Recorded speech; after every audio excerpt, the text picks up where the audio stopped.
Morning, everybody. Just looking these guys over. Hey, Sheriff. That's our Sheriff bull. Long body, extra rib. And he is a purebred papered Simmental. And this is Max. He's not as long of a body, but he's been throwing us some really nice calves. He's also so Sheriff came out of a purebred herd who is now retired from the business up at St. Bruce, Saskatchewan. That's like 5 hours away. And old Max here, he came from Curtis Simmental out of Bethune area. So if anybody knows of Kylage Farmer Man or Kylage McNally, they're kind of neighbors. Big Red here, who's been scratching on anything and everything except the friggin' scratcher. When I put it out here, he wouldn't use it.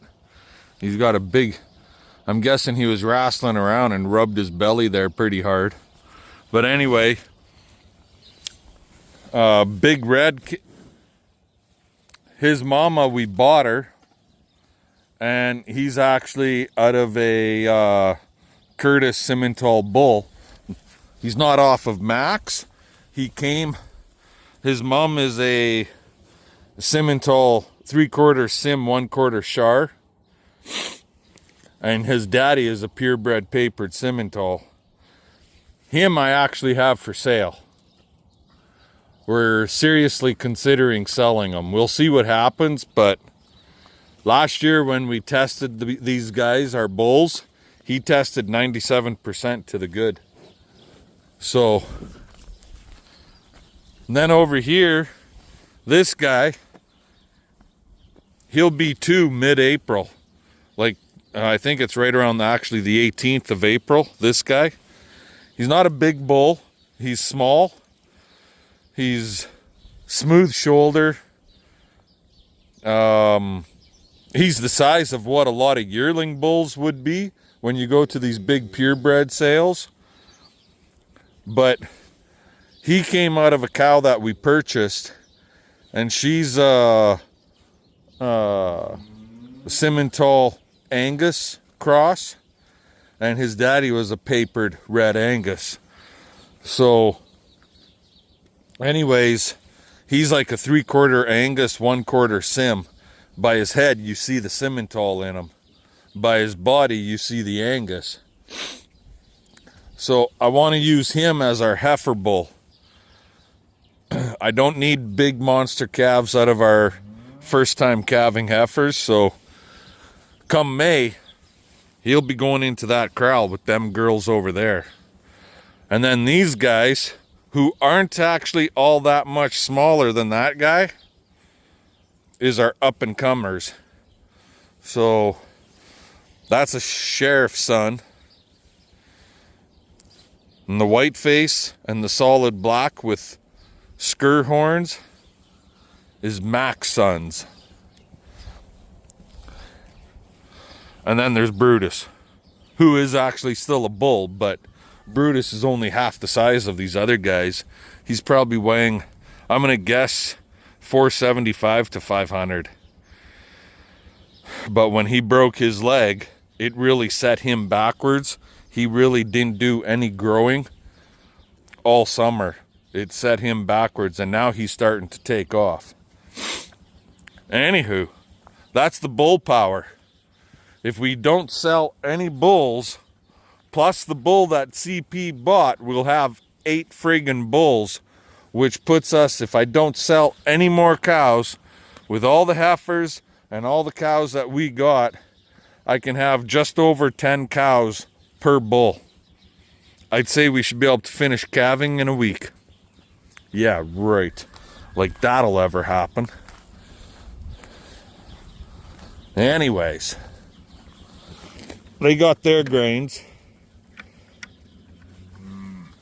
I've been giving these first-time calving heifers a couple pails of grain once a day. They're calved out, and the added grain won't hurt their situation any. It'll help their milk production, it'll help their growth, so on and so forth. So I've been giving them grain in the mornings, generally. So let's get our pails filled up again and get over there. We'll talk to you guys in a little bit. There's lots of them that are springy in the back end, and they're starting to udder. Some more than others, but I think when it starts, I think it'll be a little bit of a slow start, I'm thinking, and then it's gonna explode. It'll be really busy when we get going. And I did bring them one really big bucket load of feed, and I put it in I spread it out between 2 feed bunks out there, but I really don't think I needed to, because they didn't eat a hell of a lot last night. Both of these bunks are basically half full, so if I bring them anything tonight, it'll just be a little bit to entice them to come into the fucking corral, and that'd be about it. They like that Luther cattle brush. Right, Dogger? Right, Dogger? There's a plane, there's a plane. Fantasy Island.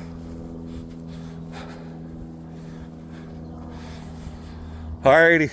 I'm not sure what's going to happen here today, so for now I'm going to let you guys go, and we'll talk to y'all later. Alrighty guys, well, barn inside here is all bedded down again. Things is getting mucky. I had some straw left over. It was a better bale. The straw wasn't so chopped up, so the core went outside, and they were pretty dry out here. I didn't really have to bed them, but they're calling for 1, possibly 2 centimeters of snow for tomorrow. Sure, the straw is going to get wet, but from that snow, and it's going to be warm. Whether we actually get that snow or not is a different story. But at least the inside of the barn is done, and that'll give them somewhere dry to lay.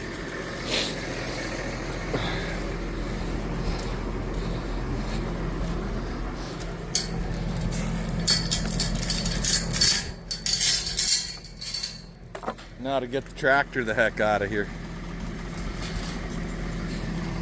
This muck hole.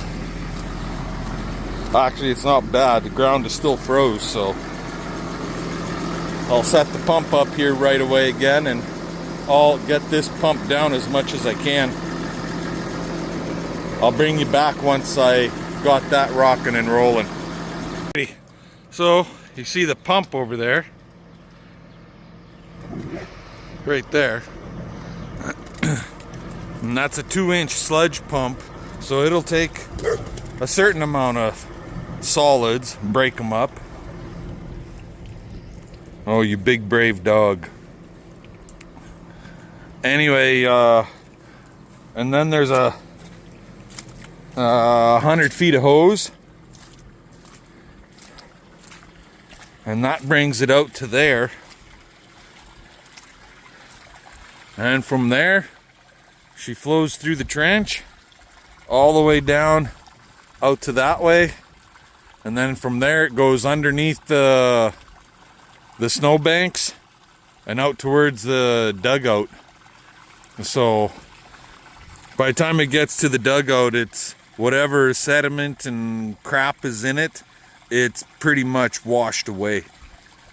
And it's relative, I wouldn't say that it's human consumption clean, but it's definitely cow consumption clean. So anywho, that'll run for about an hour, and then it'll be sucking water. but that'll give me time to go feed a bale in our wood heated water tank corral. So anywho, I'll let you guys go. We'll bring you back later. Well, if you guys were paying attention as to how full this corral was with water, it's only been an hour. A little less than. There she goes. She's starting to suck air.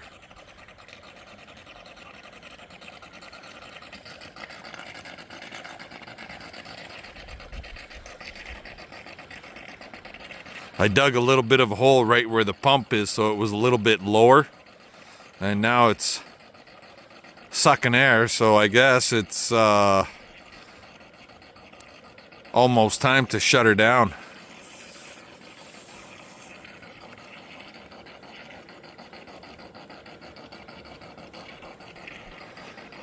Well, this is a lot better than it was. Won't be as much ice in here. Anyway, talk to y'all later. Morning, everybody. Hope you're all having a good day.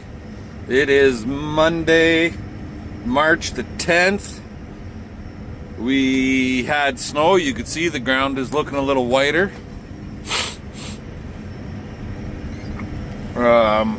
Still doing our morning chores here, but yeah, we did have snow. The wind is up a little bit. I think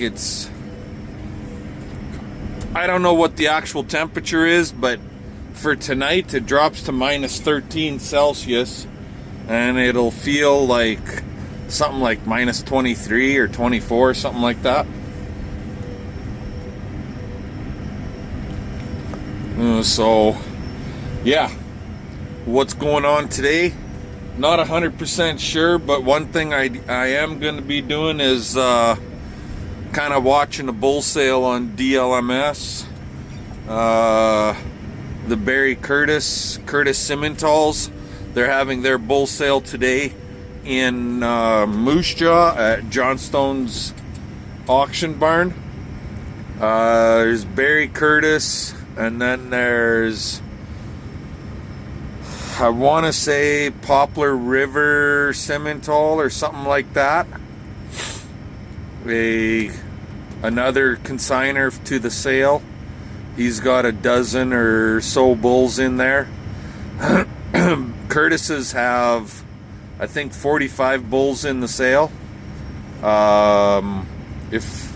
Don't quote me on the name. I'll get the actual name of the other Simmental breeder that's there, but I'm pretty sure it's Poplar River Simmental. They're out of the Cornack, Saskatchewan area, and they've got somewhere around a dozen to 20 bulls, I think, in the sale.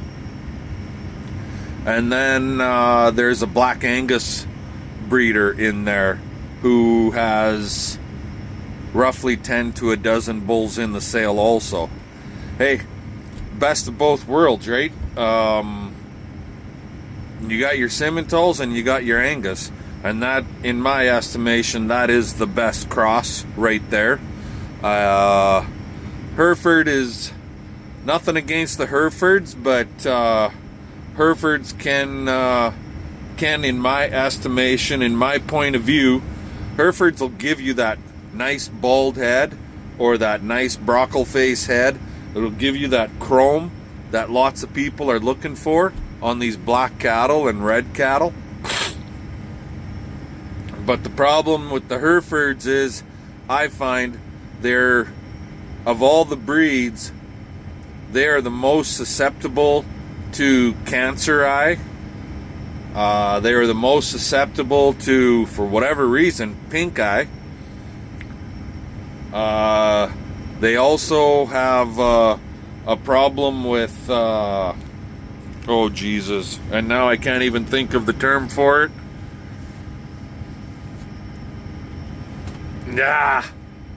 When they go and they calve and they push their innards out after they calve, they generally have more problems with a Hereford cross that way. Nothing, like I said, Herefords, you can get that issue where they push their innards out after they calve in lots of breeds, but for as long as I've been around cattle, which is almost all my life, the ones that we had the most problems with were the Hereford type cows that did that. So it's just my own point of view. Angus cattle, they're very susceptible, especially the blacks, to sand cracks. And I've had lots of foot problems in my Angus cattle over the years. Angus cattle can also be a lot more aggressive when they calve over the Herefords, but I've got a buddy who's now passed on that used to raise, and my uncle actually, who used to raise purebred horned Herefords. My uncles were pretty darn good cows. He spent a lot of time with them. But my buddy, he spent a fair amount of time with them too, but they're more rangy. And his cows, his horned Herefords, they were friggin' aggressive, and they knew how to use their horns.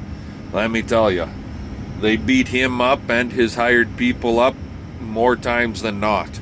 So yeah, they were very aggressive cows. But on average, for us, our Angus cows are more aggressive than our Hereford cross type cows.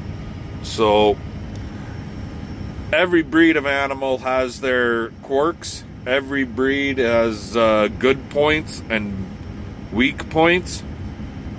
My personal point of view is when it comes to Charolais and Limo, don't friggin' own them. So those goddamn things, one, they never stop eating, and two, they're always friggin' mean. They're more mean than not. So that's just my own point of view. But anywho, I'm gonna let you guys go. We gotta do some feeding here, and when I'm watching the bull sale, maybe I'll bring you all back for that. Alrighty, so the word I was looking for earlier was prolapse. And so if you really want to know, if anybody out there that doesn't understand what I'm talking about by where the cow calve and then prolapse, basically it's push her innards out. Google it. Google the word prolapse, and it's spelled exactly the way it sounds. Prolaps, I believe. And then it'll give you a good description of what's all involved with that. And yeah, it can kill a cow. And yes, in most cases it requires a veterinarian assistant to come out, help push that prolapse and calf bed all back into position properly.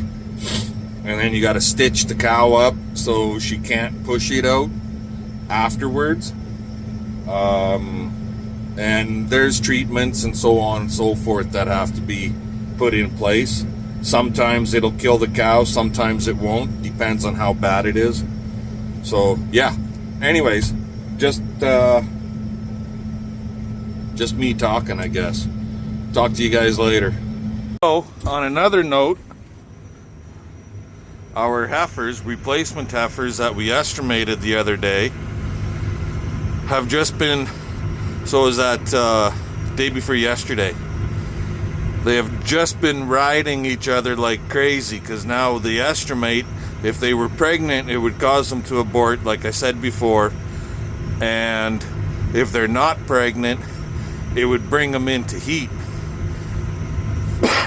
Well, now they're all in heat again. They've been riding each other like nuts for the past, well, it started yesterday afternoon, I noticed it. And today they've just been going crazy, riding around on each other. So I guess that's positive. They weren't freaking pregnant, right?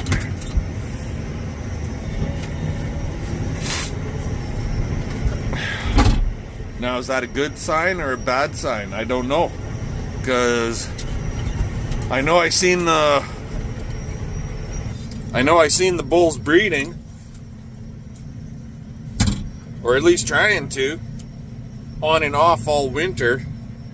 Now, those 3 little bulls, they won't be a year old until what? Basically April 1st. So either they're all shooting blanks, or they're no damn good, or they just weren't mature enough yet. Either could be. We're gonna find out soon enough. I did put a request to have all these bulls tested this year, and I told the vet I want to have it done before April 1st, so that if we need to replace bulls, we have time to find a bull. Hopefully that'll give me enough time to find replacement bulls, right? So yeah, that's where it's at anyway. So anyways, I'll let you guys go. We'll talk to y'all later.